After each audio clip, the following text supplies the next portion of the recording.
Com relação às boas práticas, né, Ana? Então, de tudo isso que a gente falou aqui de aquisições, se sobressai a necessidade, a importância da adequada instrução. Então, o processo, ele precisa contar a história da contratação, ele tem que falar por si só. Né? A orientação sempre é a motivação dos atos administrativos. O gestor está na linha de frente, né? O comprador está ali, ele precisa tomar decisões e ele tem um objetivo muito nobre a cumprir e é até uma forma dele se proteger, ele precisa registrar cada um dos atos, cada uma das suas decisões tem que estar registrada e motivada no processo. Tá? Não é só uma questão de prestação de contas para o controle formal, interno, externo, é uma questão de prestação de contas para a sociedade, isso é fundamental.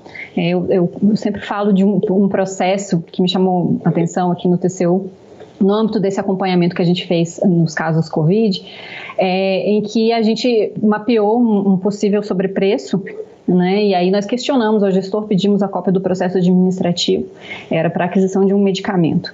E a instrução processual estava tão bem feita, né, ficava claro no processo que houve uma adequada pesquisa de preço com base em cesta de preços de mercado, inclusive adotando preços de fontes públicas, que o gestor definiu um preço que era condizente com aquilo que nós também havíamos levantado, mas que no final das contas ele contratou mais caro.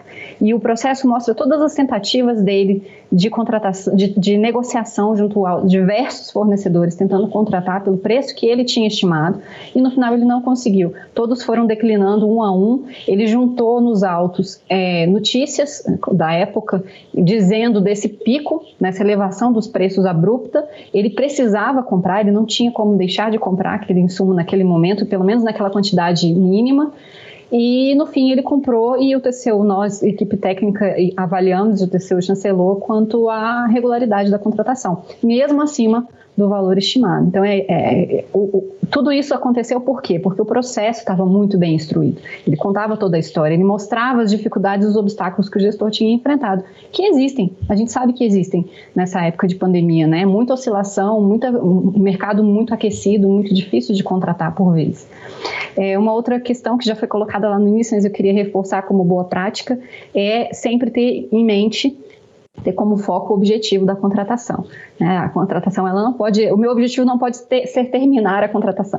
O meu objetivo não pode ser contratar. O meu objetivo tem que ser atender a uma determinada necessidade, resolver um determinado problema concreto, real da população, né, que pede muito por essas soluções.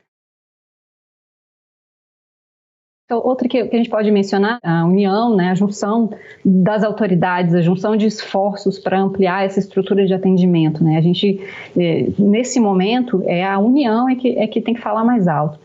Para aqueles, eventualmente, se existe algum município ou algum estado com uma estrutura um pouco mais precária, pensar no modelo de junção, de consórcio, interestaduais, intermunicipais, desde que esses consórcios tenham condições técnicas, estrutura adequada, divisão clara de responsabilidades, atribuições, né, de liderança, de estratégia muito clara, a publicidade, a transparência nos processos e nas decisões. Outra boa prática, né, e outra lição que sobressai de todo esse contexto que a gente está vivendo é a questão do conhecimento dos dados básicos, né, da população e, no caso, da estrutura de saúde. Então, conhecer o perfil da população, faixa etária, grupo de risco, quantidade de leito, capacidade de atendimento do sistema de saúde, na parte de suprimento, né, gestão de estoque, cadeia logística, né, tudo isso influencia para se fazer uma boa aquisição, para que essas compras atinjam da melhor forma possível o seu objetivo, é o se antever a necessidade, acabar com a cultura do apagar incêndio, de deixar acabar para comprar a qualquer custo, em qualquer circunstâncias. Né?